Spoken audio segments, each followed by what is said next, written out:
One more today. One more. I know, I'm very persistent. I'm in the same fucking outfit 3, 4 times in a row because I keep writing and I need to catch up. Or whatever. I don't know. It's just, I don't know. I don't want to act like it's a necessity, but like, it is kind of nice if people do, like, read some of what I write or whatever, you know? Because I do put a lot of fucking effort into it or whatever.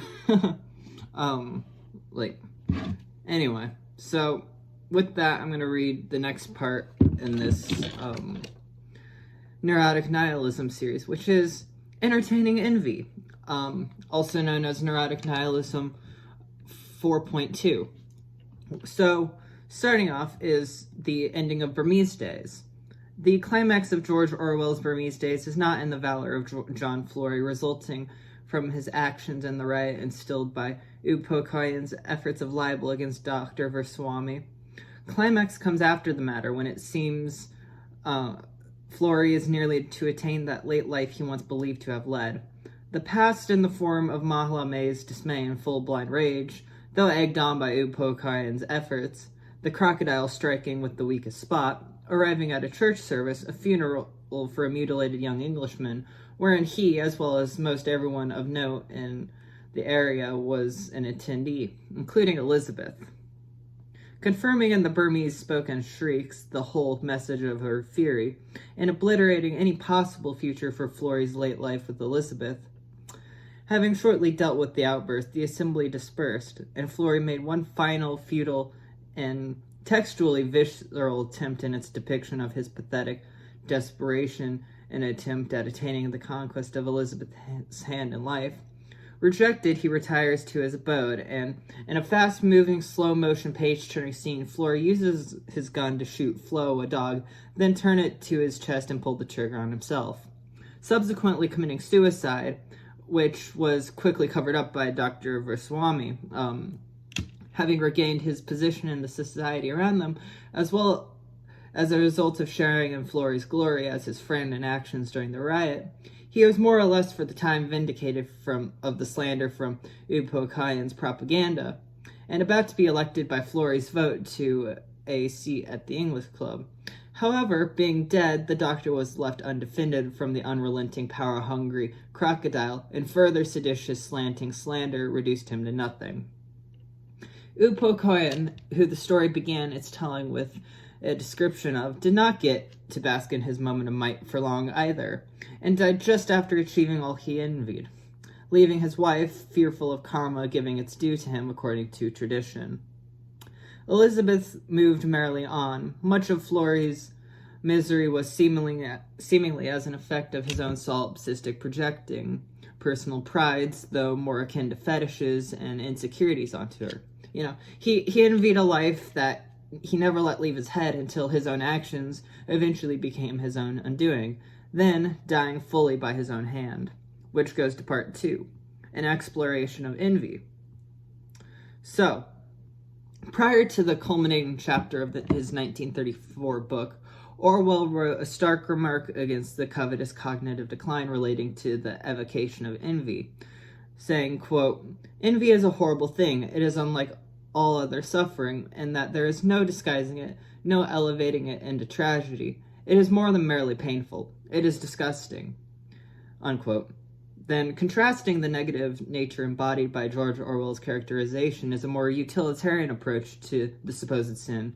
Having dictated into his diabolical diatribe the Satanic Bible on the more useful aspects of the instinctual drifting towards carnal desires, the Black Pope, Anton Szandor LaVey, wrote, quote, "Envy means to look with favor upon the possessions of others and to be desirous of obtaining similar things for oneself.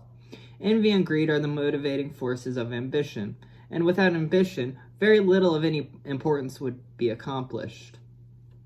Then, with a somewhat surprising disagreement to the radical egoism presented in LaVey's familial philosophy, Ayn Rand, in her book Return of the Primitive, The Anti-Industrial Revolution, purported envy to actually be a simple placeholder, substituting for, quote, "the hatred of the good for being good," unquote. in emotional form, dedicating an entire chapter to the conscious concept of coveting. The age of envy denotes and admonishes an entire epoch of human behavior as being dragged down by it.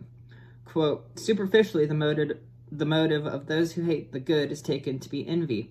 A dictionary definition of envy is 1, a sense of discontent or jealousy with regard to another's advantages, success, possessions, etc.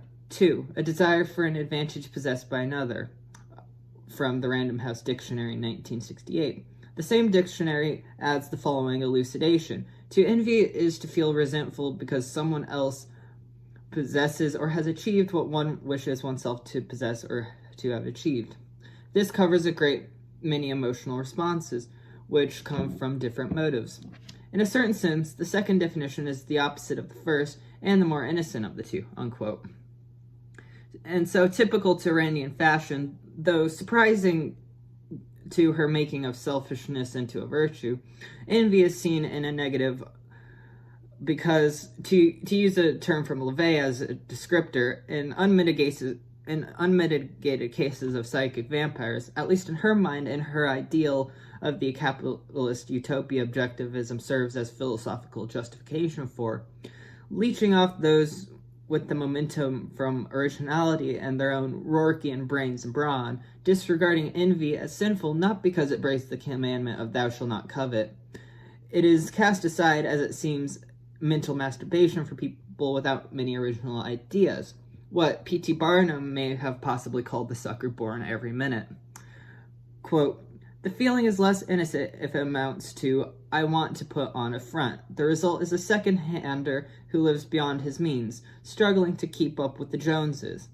Envy is part of this creature's feeling, but only the superficial, semi-respectable part, because it seems to imply a desire for material possessions, which is a human being's desire, but deep down, the creature has no such desire.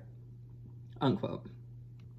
Orwell and Rent differ in disregard to envy, wherein LaVey said it to be a motivating factor for desire, a form of what in later books he would call and explain more, erotic crystallization inertia, ECI for short, to draw from for one's own thing. Egotistically, the Black Pope did just that in making Satanism. Rand, in her redefining of and hijacking of the term selfish, also did the same, which, as pointed out by LaVey, is or could be derived from ambition spurred by envy. A read of her journals proves as much as a read of Anthem does. Even in her essay, The Age of Envy, she does continue to prove that idea, even if unknowingly, echoing, quote, in regard to one's own feelings, only a rigorously conscientious habit of introspection can enable one to be certain of the nature and causes of one's emotional responses. To her point, unquote, that both Orwell and LaVey would likely all toast with one another too, is a simple question that, even if it causes one to somewhat freeze in their sockets, what is desire or thought without action and some attainment? Is attainment full success leading to a moment of might? What is total success? Or is such also another way of asking about might and failure? So, Illusory, why is it so grandiose? And end of article.